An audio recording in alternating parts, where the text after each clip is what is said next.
الحمد لله الذي هدانا لهذا وما كنا لنهتدي لولا أن هدانا الله.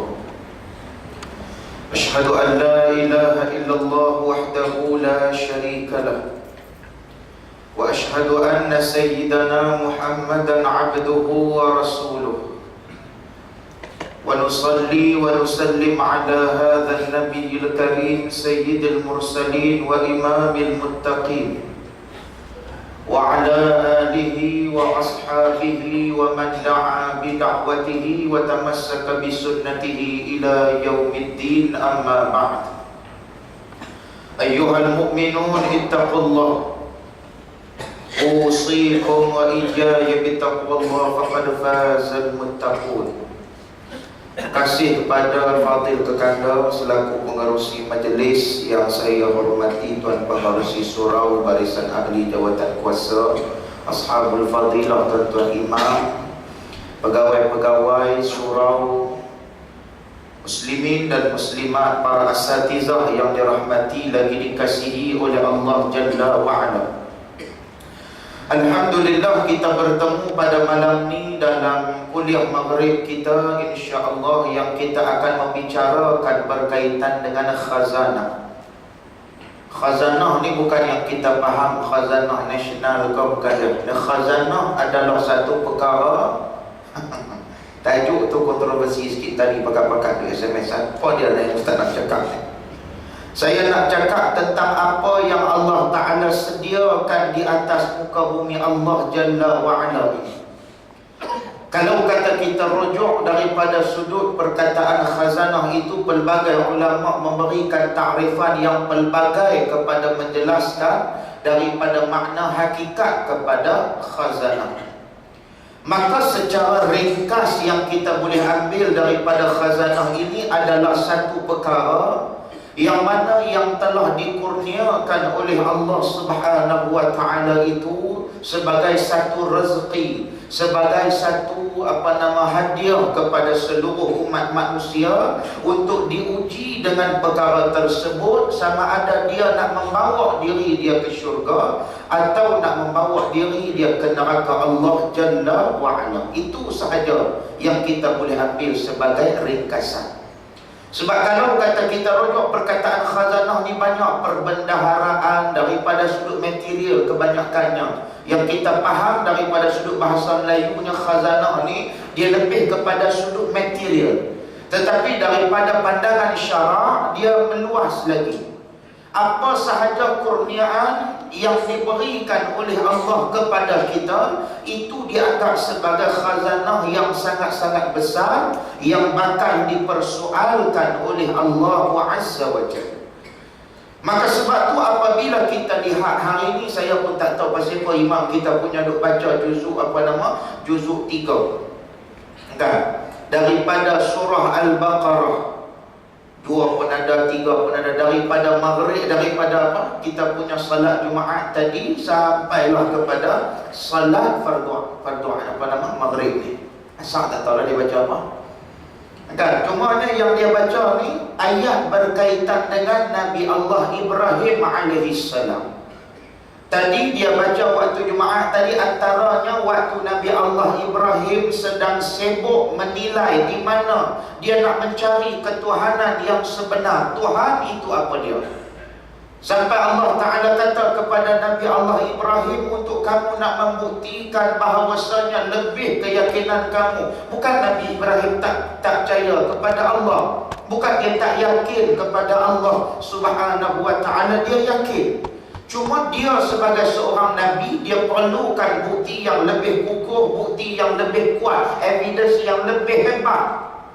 Maka Allah Ta'ala kata kepada Nabi Allah Ibrahim bahawasanya faqudh arba'atan minat tayr, kemudiannya fasurhunna ilaik, kemudiannya summa ja'al ala kulli jabalin minhunna juz'a. Itu semua tu berkaitan dengan Allah Ta'ala kata kepada Nabi Allah Ibrahim, cencaplah yang kata burung ni. Allah Ta'ala suruh ambil berapa? Arba'atan minat tayr, 4 ekor burung.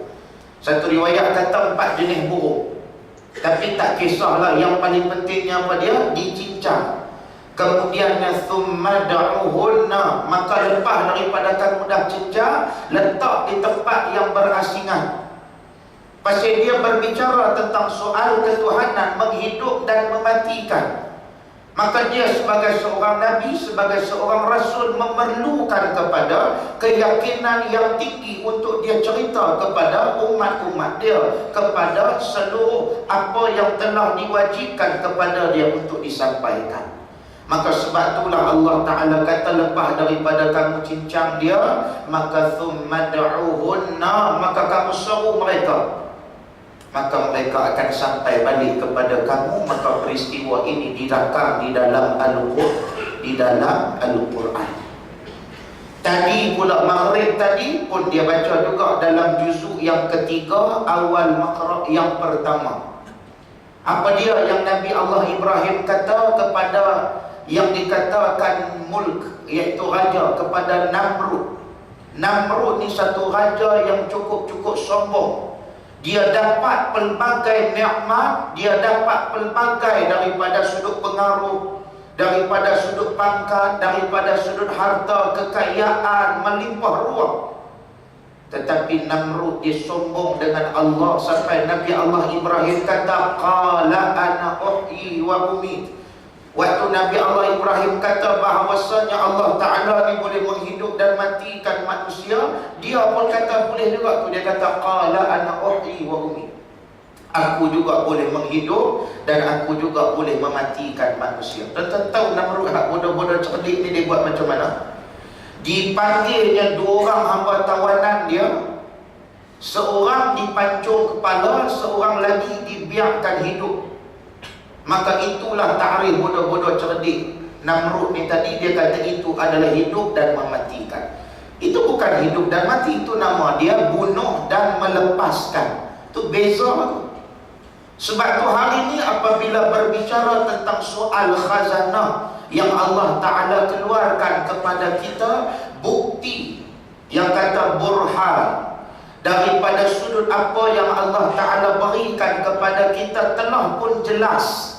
Bagaimana Allah Azza wa Jalla pernah memberikan perkara yang sama lebih lagi kepada Fir'aun, pernah diberikan lebih lagi kepada Namrud, pernah diberikan lebih lagi kepada Qarun. Tapi apa yang jadi kepada mereka ini? Mereka menjadi hamba Allah yang kufur.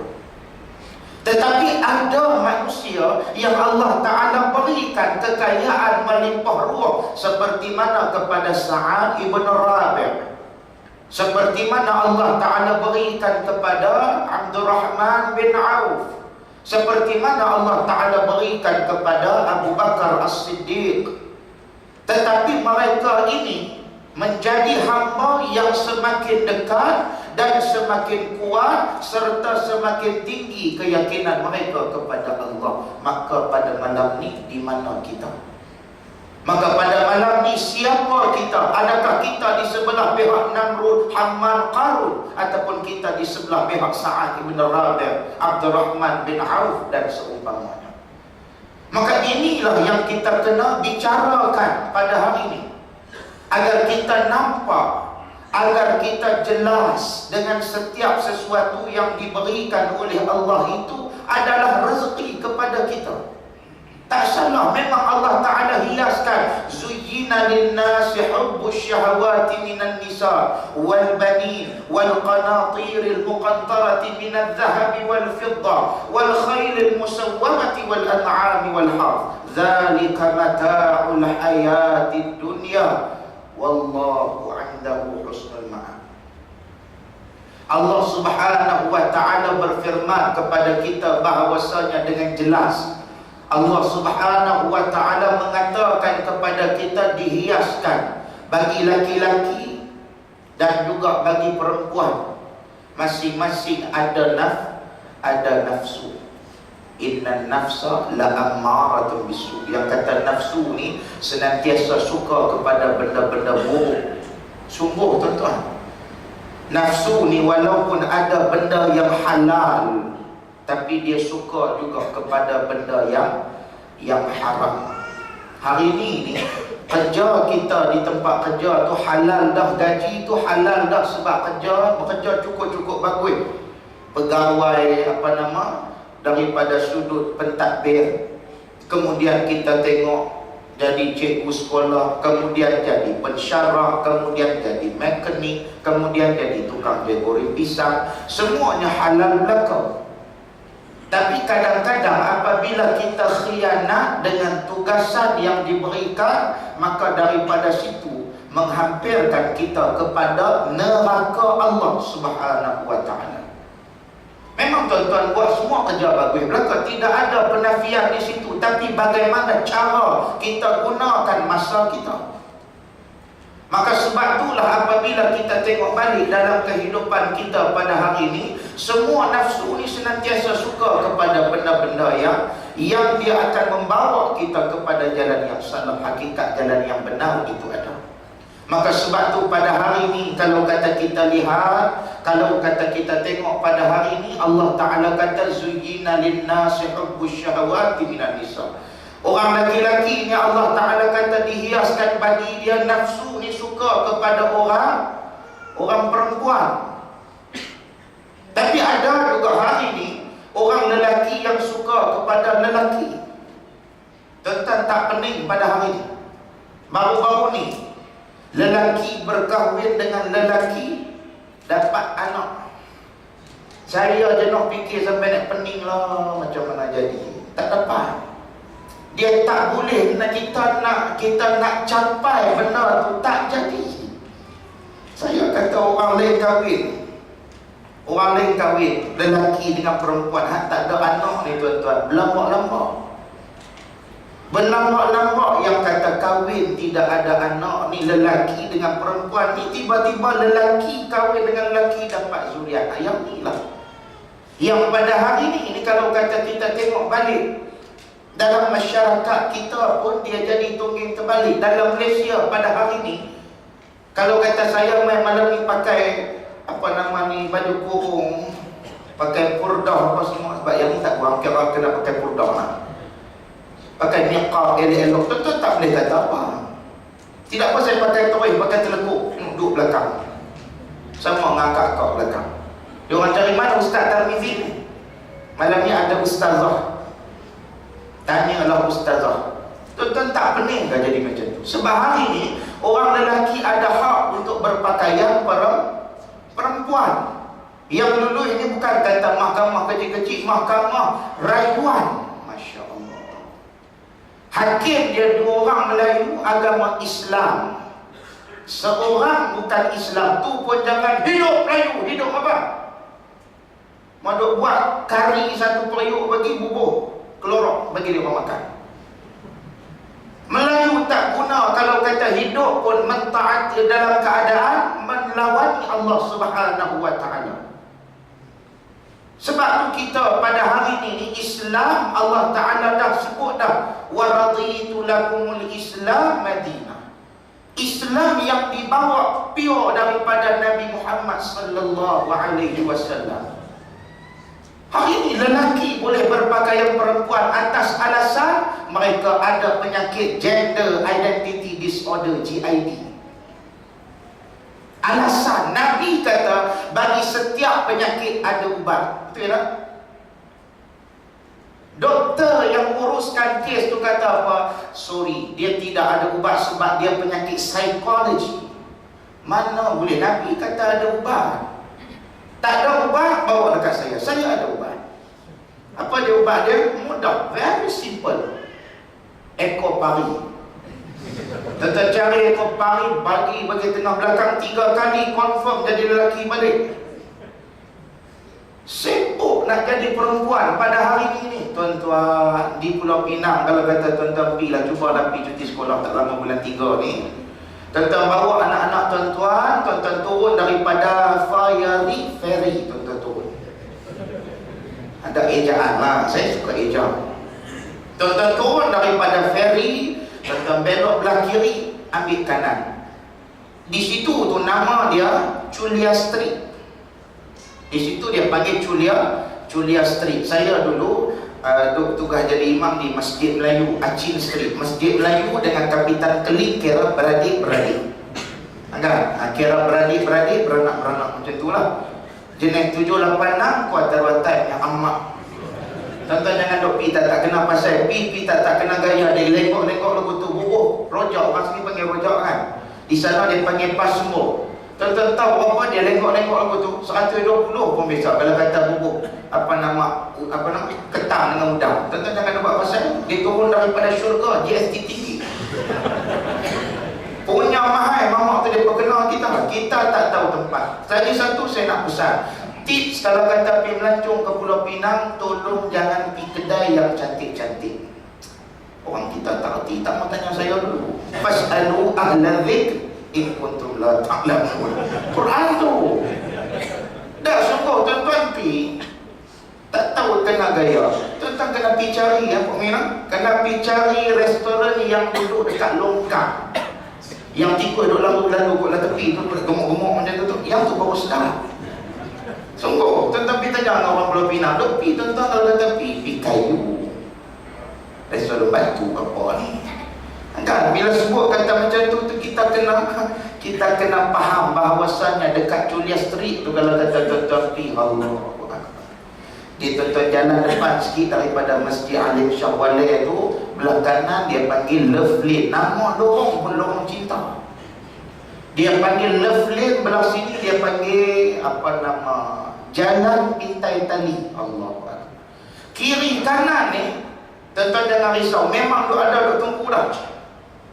Yang saya heran dalam Jalan Pintai Tali itu ada satu masjid, nama dia Masjid Pintai Tali. Saya pun tak tahu tu imam dia jadi imam macam mana. Ni kopiah ni boleh terkeluar tuan-tuan, duk lalu tu semua paha dagingnya putih-putih gebu-gebu. Ni hak kata punda-punda ni. Tuan-tuan jangan risau, bukan kata saya bohong nak, ini sanad yang mutawatir. Kalau tuan-tuan mengaji dalam ilmu hadis, kalau kata dia sebut kata sanad yang mutawatir, satu, untuk berlaku kebohongan pada periwayatan amat-amat mustahil sebab dia diriwayatkan oleh rawi yang thiqah. Yang kedua, periwayatan lebih daripada 10 orang. Kan? Tapi yang ni bukan hadis lah, kita tak pegang pula An-Tirmidzi tak ada, ni bukan hadis. Cuma dah abang kata sungguh ni buat-buat yang kata transgender ni, lagi satu penggunaan bahasa saya tak mau tukar yang tu lah. Guna transgender di area Putrajaya is okay. Sebab apa? Sebab tuan-tuan semua kumpulan yang apa nama intelek. Tuan-tuan pun biasa dah dengan bahasa-bahasa macam tu. Tapi kalau kata pergi baca di belah-belah Kodiang, Si, Sabak Bernam, Tanjung Karang, tu semua tu apa mereka nak beritahu? Yang mereka tahu bukan transgender tapi transnational, daripada Pulau Pinang ke Kuala Lumpur non-stop. Yang mereka tahu penggunaan bahasa tu kadang-kadang tak apa-apa. Ni Allah Ta'ala kata lelaki suka kepada perempuan. Tapi hari ini yang saya takut apabila kumpulan ni suara mereka dah didengari, yang saya takut nanti kalau kata kumpulan-kumpulan yang songsang ni pula minta nak berkahwin dibenarkan pula atas alasan hak asasi manusia. Kita tak boleh meletakkan hak manusia lebih rendah daripada hak Allah Subhanahu wa Ta'ala. Hak Allah itu adalah hak yang paling tinggi. Allah kata wajib kena ikut. Tak boleh ada bangkangan. Sebab dia datang daripada Allah. Nikmat daripada Allah. Makanan daripada Allah. Rumah daripada Allah. Semua rezeki kurniaan ini mutlak daripada Allah Subhanahu wa Ta'ala. Tiba-tiba mereka ni minta boleh pula berpakaian. Boleh pula berpakaian perempuan. Masya Allah tuan-tuan. Kita berasa takut.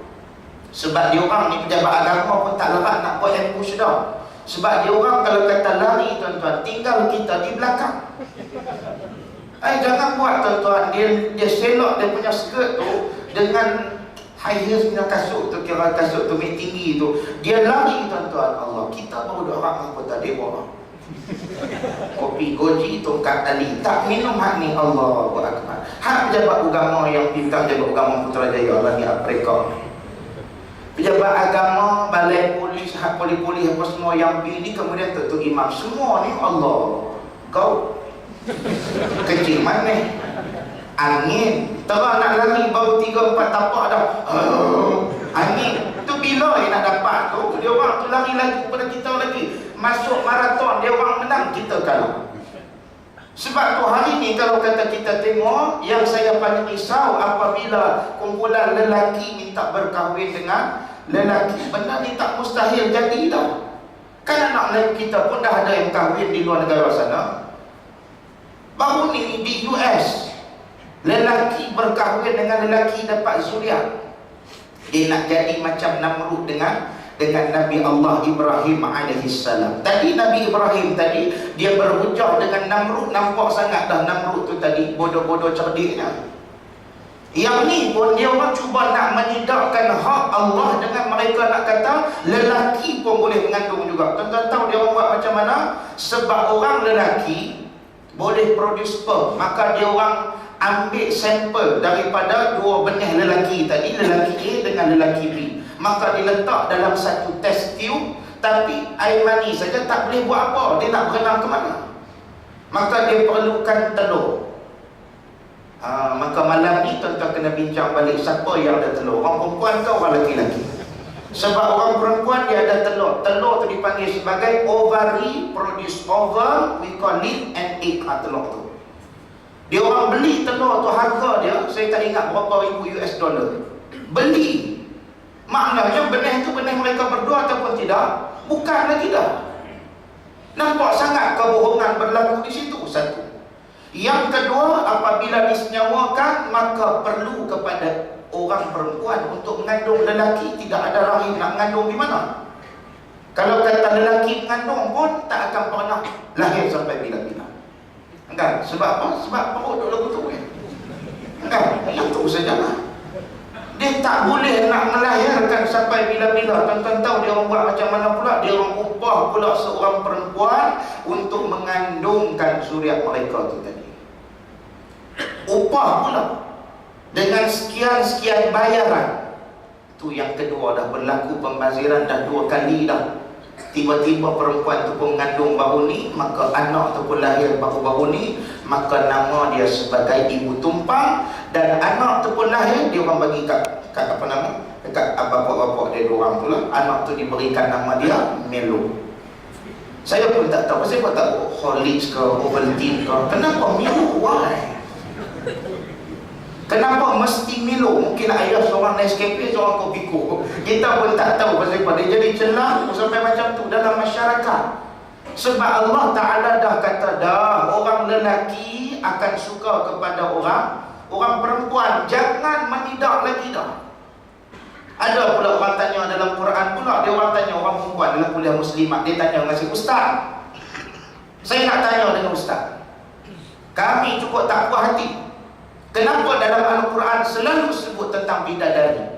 Kami orang perempuan takkan tak ada bidadara kot. Oh, dia kira wakil peserta wanita. Dia mengajukan soalan. Dia kata kami pun taat kepada suami. Takkan kami tak layak dapat bidadara kot. Dan dalam syurga Allah Subhanahu wa ta'ala ada, Allah Ta'ala beri. Cuma Allah Ta'ala tak sebut. Sebab ghalibnya orang perempuan ni kecenderungan dia akan taat kepada, dia akan setia kepada suami dia yang satu. Cuba tuan-tuan tanya dengan kakak di belakang sana. Dia orang dapat suami tu segak ke tak segak ke, itulah paling segak bagi diri dia. Kita tengok suami dia bukan elok terang mana pun. Kan? Tak elok gigi jongam. Kan? Dah lah pemotor sambil duduk dalam kuliah tu. Dia selaknya lutut ni. Ada macam kuping kudir kan dekat lutut dia tu. Dia duduk main tu sampai habis terana Aisyah tu tuan-tuan. Penuh dia punya apa nama kudir dia dekat situ. Pengotor ni ya Rabbi lah. Nak buang himus ni pergi dekat tingkat nako tu. Buang. Tengok-tengok duk turun daripada tingkat 5, 4, 3, 2, 1 kan tingkat nako tu. Saya biasa juga makan tentang orang pengotor macam ni. Saya tengah-tengah makan. Masa tu dia pegang gigi. Gigi dia pun tinggal satu ya. Dia kata, aduh sakit gigi ustaz. Saya kata, ya dah. Dia duduk main pegang gigi. Tak apalah, dia pegang-pegang gigi. Habis pada tu dia rasa apa, tak tahu. Dia duduk bersin 3-4 kali. Dia pergi buang hingus dia tu. Dia buang dekat tingkat nako. Yang ni yang saya boleh tahu. Tahu tingkat nako? Tingkat nako yang buka tu kan. buka-buka tak lepas. Dia buka sikit, dia buang-buang tu. Saya duduk tengok yang duduk turun tu 5. Dia dah datang sini dah, saya duduk tengok tu yang 4, 3, 2, 1 terus nak sampai ke bawah tu. Pemotornya sat lagi, dia habis-habis tu. Tapi dia nak pegang kuih yang saya nak makan, kuih carong. Dia kata, "Ustaz buat macam rumah sendiri lah Ustaz, jemput makan." Saya kata, aku jadi kenyang pasal dia, kan? Walaupun suami dia kotor macam mana sekalipun, orang perempuan dia akan anggap itulah suami terakhir bagi diri dia, yang terawal bagi dalam hidup dia. Itu orang perempuan, dia tak mau kepada suami banyak. Sebab tu kadang-kadang orang perempuan bila sebut kata suami dia mati, dia tak mau kahwin lagi dah. Orang tanya, "Kak, tak kahwin lain ke?" "Ish, tak apalah Ustaz, sebab katil sekarang aku rasa luas sikit." Tidak nyemak aja duduk orang nak tidur kat sini. Dia pun nak tidur kat kita juga. Sekarang ni tidur seorang-seorang Ustaz, boleh hujung sana, boleh hujung sini, kan? Sebab tu kalau kata tengok pada hari ni, orang lelaki ghalibnya dia akan suka kepada orang perempuan walaupun dah berkahwin. Quran memang kata, sebab tu dibuka kota bagi orang lelaki-lelaki 4. "Fankihu ma taba lakum minan nisa'i mathna wa thulatha wa ruba' fa in khiftum alla ta'dilu fawahidah." Allah Ta'ala kata, kahwinilah, nikahilah mana-mana wanita yang kamu suka itu dengan berapa? Yang pertamanya 2, 3 ataupun 4. Tengok pada kadar kemampuan. Tapi kalau kata rasa tak mampu seorang, sudahlah. Sebab apa yang ulama bincang pula? Sebab apa Allah Ta'ala letakkan seorang tu di hujung? Nak menunjukkan bahawasanya kalau kamu betul-betul mampu, baru boleh kamu tengok kepada isteri yang kedua. Kalau kata kamu pun tak boleh nak berlaku adil dengan yang pertama, fawahidah, cukup dengan seorang. Ini kaedah dalam ilmu tafsir Al-Quran. Maknanya seorang cukup. Orang perempuan di belakang kata lega, alhamdulillah. Tadi dengan ayat, dengan 2, dengan 3, dengan 4 tu dia main ketak dada. Dia kata, "Ish, rasanya tak lepas juga Ustaz ni." Rupa-rupanya dia counter balik. Tak sungguh. Sebab hari ni kita faham adil macam mana. Yang kita faham adil, isteri yang pertama, anak 3, campur dengan dia 4. Campur dengan dia 4. Duduk dalam satu rumah. Yang rumah tu 3 bilik. Kemudian isteri yang kedua, anak 2. Bila sebut kata anak 2 campur dengan dia jadi 3. Maka duduk dalam rumah satu bilik, dalam satu rumah yang ada 3 bilik sama. Isteri yang ketiga tak ada anak. Duduk dalam satu rumah yang 3 bilik juga. Adakah itu dinamakan sebagai adil? Adil ni makna dia apa? Dia meletakkan hak pada tempatnya. Itu adil. Isteri yang pertama, kalau kata anak sampai 8, anak saja ada 8 dengan isteri pertama, campur dengan dia 9, maka kereta yang kita kena sedia paling kurang Velfire. Kan? Boleh faham tak ni? Isteri yang baru, yang nombor 3 tu tak ada anak, beli kat dia apa nama? Mercedes A-Class A250 tu kan. Sudahlah.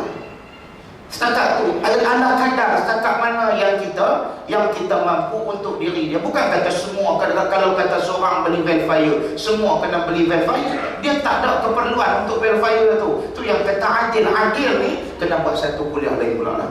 Saya tak mau murai panjang-panjang. Tapi nak abang kata apa? Adil adalah satu perkara yang amat-amat berat di dalam Islam. Tapi kalau kata siapa yang mampu, silakan. Orang lelaki-lelaki ni ghalibnya apabila dah berkahwin pun dia akan suka lagi kepada orang perempuan yang lain. Sebab tu wujud macam-macam istilah dalam orang Melayu ni. Dia ada istilah apa nama kita panggil besan sebantal. Kita pernah dengar besan sebantal kan? Tajuk filem sekarang ni dia ada tajuk nama dia besan sebantal. Kemudian ada pula saudara anjing. Kakak tahu saudara anjing? Bukan anjing orang lah, tapi dia nama dia saudara dengan anjing. Tahu lagu mana? Contoh, orang Kuala Lumpur ni banyak tak tahu kan? Ni istilah orang utara. Contoh, Su'ad menikah dengan Tijah. Su'ad kahwin dengan 3, dapat anak 5 orang. Boleh faham tuan-tuan? Su'ad kahwin dengan 3, dapat anak 5 orang. Tiba-tiba 3 tu mati dulu, tinggal Su'ad, duda anak 5. Kemudian Din kahwin dengan Pe'ah, dapat anak 5 orang. Tiba-tiba Din tu pun Pe'ah dulu mati dulu, tinggallah Pe'ah janda anak 5. Selalu datang surah Spa ni kan? Selalu surah, selalu lah, memang setiap malam boleh kata datang belajar di surah Spa. Tidak pun dia pergi Husna. 2 surah tu je lah jadi tempat dia orang kan? Bila sebut kata macam tu, tiba-tiba si dia si Pe'ah tadi ni, bila dia tu datang seorang-seorang, Su'ad tadi tengok rasa kesian pula, sebab dia turun daripada bukit tu seorang-seorang kan? Maka dia pun very guilty, dia rasa sangat bersalah. Bila jadi macam tu, Su'ad pun panggil Pe'ah lepas pada kuliah, waktu nak keluar pergi makan tu. Contoh lah kan? Bila dia panggil macam tu, Pe'ah tu pun dia pun merasakan kesunyian yang amat sangat. Bila dia rasa kesunyian, tiba-tiba imam surau, imam kata tak boleh dah, dia orang lama sangat ni, sampai duk cerita di masjid. Imam tangkap malam tu, bagi nikah malam tu juga sah ataupun tidak. Pernikahan malam tu sah ataupun tidak? Tuan-tuan ni makan ubat gegak lagi. Lah dia duk nak ya dengan dok tu semua banyak. Sah ke tidak? Sah lah jawapannya. Dia ingat dalam kuliah maghrib, saya tak suka orang duduk loko TV tengok ustaz yang tu kan. Confirm dah lah kalau kata tuan-tuan duduk cakap dia pun tak faham, kalau kata tuan-tuan duduk diam lagi lah tak faham kan? Makanya bila sebut tentang persoalan Su'ad kahwin dengan Pe'ah tadi, dia orang kahwin saja, maka hukumnya sah. Su'ad ada anak 5 orang, Pe'ah ada anak 5 orang. Rupa-rupanya Su'ad dengan anak si Pe'ah tadi, anak Pe'ah dengan anak Su'ad ni, dia orang pun bercinta juga di UKM, Fakulti Bioscience kan? Sem saja berbeza, seorang sem 3, seorang sem 5. Bila jadi macam tu, tunggu bas lalu, sebab balik Putrajaya persilapan memang selalu tunggu bas sekali apa semua. Duk askum kerana apa? Ayat komen biasa kan? Bila jadi macam tu, berkenalan, dan diorang pun dah masuk tahun 3 semester 6. Sebab diorang pun tak nak dah ganggu apa semua dah, sebab 1 semester lagi LI, latihan industri.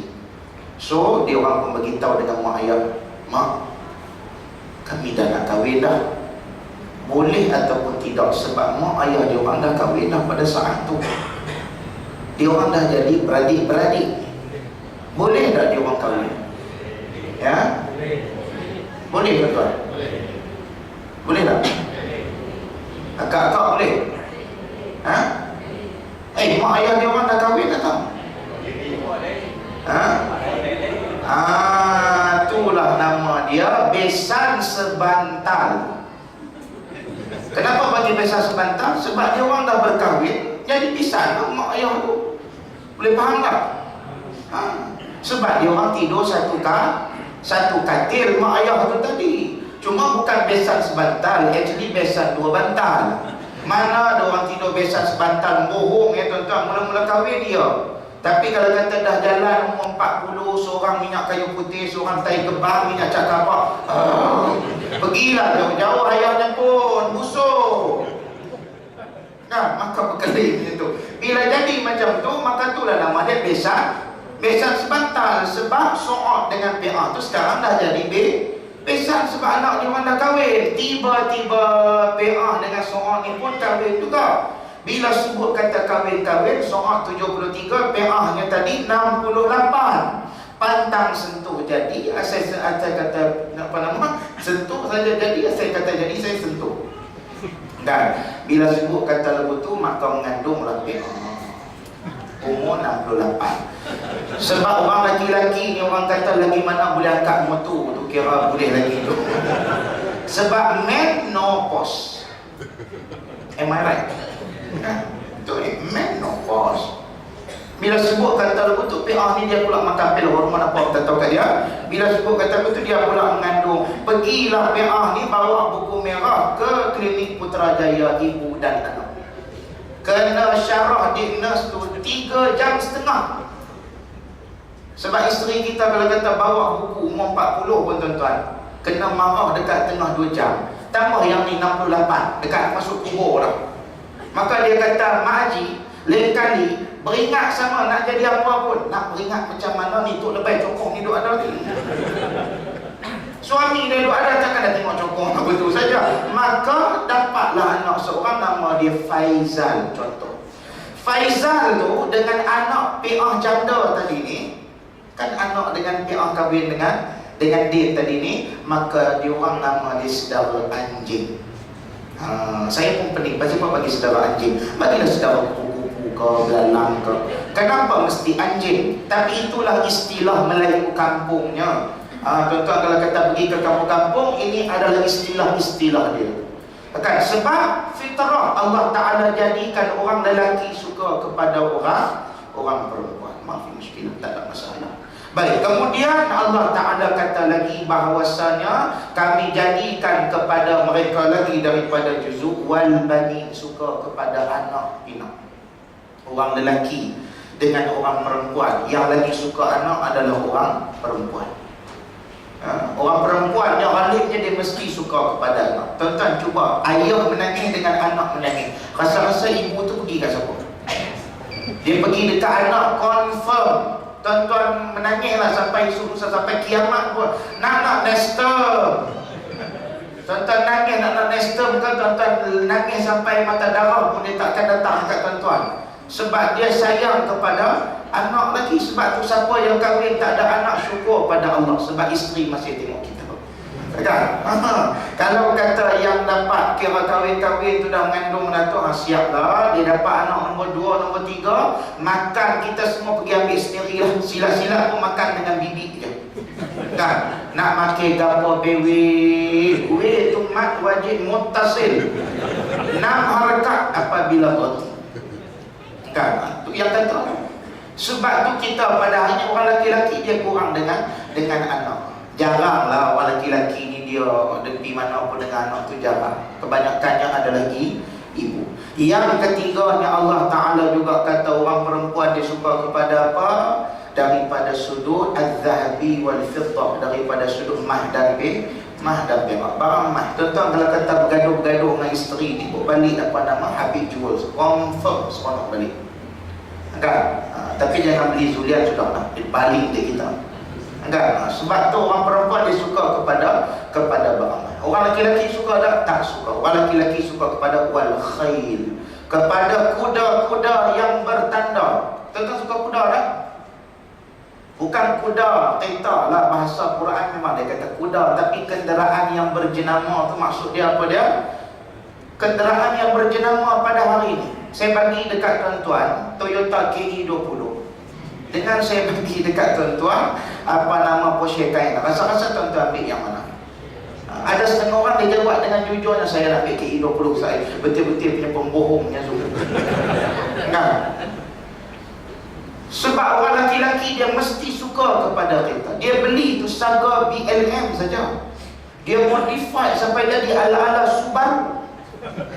Pipe ni exhaust sampai 2 bunyi boom, tapi tak pergi mana pun duduk kat situ je lah. Kan? Dia suka. Tapi orang perempuan suka tak kepada kereta? Tak suka. Tetap belilah kereta cantik macam mana pun, dia tetap tak akan ubah kereta dia tu. Macam tu tetap beli, macam tu lah dia naik.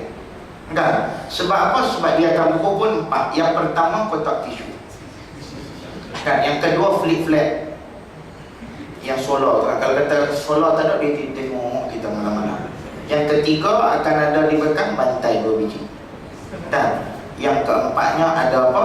Ada yang disebutkan sebagai payung satu.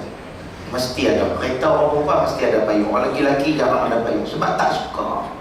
Sebab tu bila sebut tentang persoalan ni, yang orang lelaki dengan orang perempuan paling suka ni apa dia? Jannatin tajri min tahtihal anhar. Yang ni lelaki suka, perempuan pun suka. Apa dia ni? yang disebutkan sebagai syurga, yang mengalir di bawah daripada syurga itu anak-anak sungai. Hari ini di dalam dunia ini tidak ada lagi mahligai istana yang mengalir di bawah dia anak-anak sungai.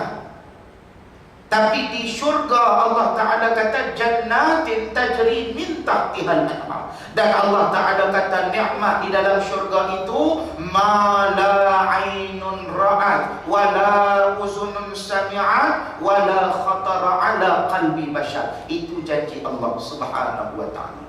Allah Ta'ala kata nikmat di dalam syurga itu ma la ainun ra'at, mata kamu tak pernah melihat nikmat yang semacam itu. Wala uzunun sami'at, telinga kamu tak pernah dengar benda-benda yang macam tu, nikmat yang sehebat macam tu. Wala qatara ala qalbi bashar, dan tak pernah terlintas pada juzuk hati kamu nikmat yang semacam tu. Sebab tu bagi orang yang beriman, Allah Subhanahu wa Ta'ala menjanjikan kepada dia. Sebab itulah syurga milik orang-orang yang beriman. La yastawi ashabun nari wa ashabul jannah. Ashabul jannati humul faizun. Orang-orang yang beriman. Siapa dia orang yang beriman ni? Al-Imam Syatibi dalam menguraikan makna iman adalah orang yang beramal dengan ilmu. Tentang beramal dengan ilmu maksudnya dia tak buat amal suka-suka dia. Kenapa kamu salat? Dah orang semua salat, aku salat je. Yang kata orang tu tak ada iman. Sebab dia buat sesuatu bukan atas dasar ilmu. Tuan-tuan, hari ini ilmu sangat-sangat penting. Hari ini bila kata tak ada ilmu, jadi jumuklah kita. Macam hari ini lah. Dan cuba tengok balik pada hari ini. Bila sebut tentang persoalan fiqh, semua pakar-pakar bergaduh belakang. Sedangkan fiqh itu kalau kata ada khilaf, itu adalah satu rahmat di dalam agama. Mudah. Sebab tu kita kena belajar. Ni saya di masjid Bandar Seri Putra yang tadi dia buat al-kuliah Ustaz Wadi. Ustaz Wadi itu antara insan yang hebat. Tapi dia tak nak turun lagi kat sini. Dia cuma turun untuk al-kuliah baru ni je. Tadi petang dia tengok al-kuliah. Tu Ustaz Wadi Anwar nama dia, lulusan Syria, orang yang cukup hebat. Di masjid itulah saya nak buka satu kitab, nama dia Fiqh Muqarrin, dia panggil fiqh perbandingan. Sebab hari ni yang kita duk belajar fiqh ni, satu fiqh mazhab al-Imam Syafi'i. Sebenarnya fiqh mazhab Imam Syafi'i ini memang kena mengaji. Tetapi dalam bab muqaranah, dalam bab perbandingan juga kena belajar. Sebab tak semua kita pakai mazhab Imam Syafi'i. Ada kala kita terpaksa talfiq bainal madhhabain, di antara dua mazhab, dengan sebab kekangan berlaku. Contohnya, orang perempuan yang nak pergi umrah. Pergi umrah, tiba-tiba sampai di KLIA, haid datang. Bila haid datang jadi masalah. Sebab dalam mazhab Imam Syafi'i haram dan tidak sah tawaf dalam keadaan haid tadi. Maka nak buat macam mana? Maka boleh pinjam pendapat mazhab Abu Hanifatul Nu'man. Imam Abu Hanifah dia kata hukumnya adalah sah, tapi dengan syarat kena bayar dam. Bayar dam. Ini keluasan pandangan. Maka kita boleh ambil sebab masing-masing ada hujah. Tetapi tak boleh suka-suka pergi ambil pendapat mazhab ni, sekejap ambil pendapat mazhab ni. Kan? Macam orang lelaki-lelaki, aurat tak disebut dalam Al-Quran. Orang lelaki-lelaki tidak. Aurat yang khusus, yang qat'i dalam Islam. Sebab tu kadang-kadang kita tengok ada Arab yang dia salat, dia pakai seluar pendek. Pakai seluar pendek. Kita pula baru ni ada satu kes tu jadi di Johor. Siap dia tu, noja dia tu bagi kain pelekat. Bagi kain pelekat dekat Arab. Arab mana dia pakai kain pelekat? Tentang pergi umrah ada dia kain pelekat. Ada dia kain pelekat? Tak ada. Saya dah pergi beberapa kali dah tak pernah jumpa. Yang saya pergi waktu saya pergi mesyuarat, satu program di Kuwait, yang tu ada. Yang tu ada dekat Mubarakiah, dia panggil. Mubarakiah tu macam naik market depa, dekat Kuwait sana tu. Tapi Kuwait ni dia bukan negara pelancongan, maka orang jarang pergi situ. Duit dia pun mahal, 12 ringgit kita 1 dinar Kuwait. Maka saya pergi malam tu di situ, Masya Allah. Kain plekat dia tuan-tuan tahu dia orang buat macam mana, dia orang letak macam getah siap, macam skirt dah jadi. Kira pakai tu kembur punya, sambil duduk solat pegang. Sebab Arab tak reti pakai kain plekat. Yang kain plekat ni bukan mazhab, bukan kata daripada Arab, yang ni daripada negara sia-sia, Telekung pun sama. Semua negara sia-sia, Malaysia, Indonesia, Asia, ni negara yang pakai kain plekat. Kita duk kutuk di Bangla apa semua tu, kita dengan Bangla beranak-beranak kan. Bangla, Nepal, Myanmar tu kira sekali je tu. Kira kapal tongkangnya asing lain-lain.